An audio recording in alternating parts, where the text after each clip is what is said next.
All right, so today we're tackling a question that, you've probably heard a dozen times at the auto shop. It seems simple on the surface, but it's one of those things that can really make you pause. We're talking about that moment you have to decide if a few extra bucks are really worth some promised upgrade for your car. Let's get right into it. So picture this. You're just there for an oil change, minding your own business, and then the mechanic asks, "Hey, want to fill your tires with nitrogen today?" It sounds official, right? Kind of high tech. But is it actually doing anything, or is it just a great way to upsell you? Is it really, truly worth the money? We just had to find a real, straight answer. To really get to the bottom of this, we knew we had to get past all the noise, the sales pitches, the conflicting opinions on internet forums. We went looking for someone who would know for sure, an academic, an engineer, someone who could just give us the cold, hard, scientific facts. And, well, we found what seemed like the perfect source. A full-blown university presentation just called Tires and Wheels. I mean, it doesn't get more straightforward than that. This felt right. No marketing, no opinions, just pure engineering. We thought, for sure, the answer has got to be in here. And get this, the author wasn't just some random person. It was written by an actual expert in automobile engineering. So, okay, this is looking really, really good. We were definitely on the right track. And it gets even better. Not just an expert, a full-on professor in mechanical engineering at a National Institute of Technology. I mean, come on.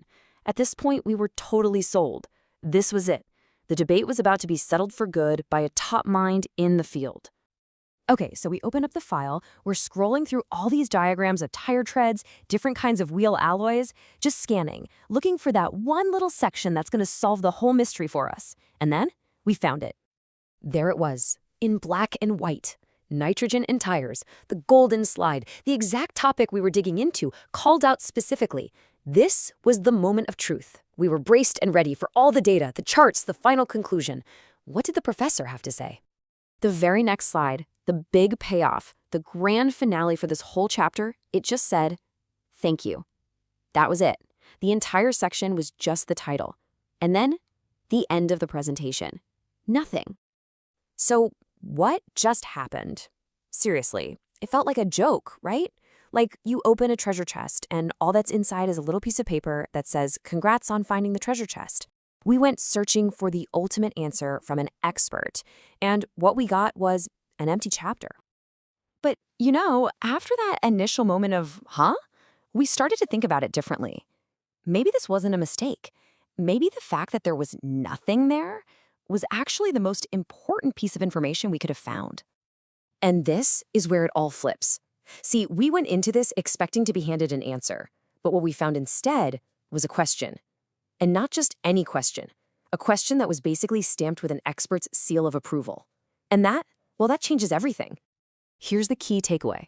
An actual engineering professor, when putting together a whole course on tires, decided that nitrogen in tires was important enough to be its own standalone topic. He didn't answer it for us, but he put a giant academic spotlight on it, basically telling us, hey, this thing you're wondering about, yeah, that's worth wondering about. We're calling this the expert question. It's that moment when a real specialist confirms that your curiosity is pointed in the right direction. It's the signal that you're not just asking some random, trivial question. No, you're asking one of the right questions, the kind that actually leads to real knowledge. And this is so important for you, for anyone trying to learn anything, really. When you find an expert question, it helps you cut through all the junk. It gives you a clear starting point, a real direction for your own research. It proves that the first and maybe most important step to knowing something isn't having all the answers. It's knowing what questions are actually worth asking. It really just brings us back to that classic piece of wisdom, doesn't it? The journey to really understanding something doesn't start with a book of facts. It starts with a really good question. Our expert professor didn't just give us the answer, he showed us exactly where we should start looking for it ourselves. So, no, we didn't end up telling you whether you should put nitrogen in your tires, but we think we found something even better.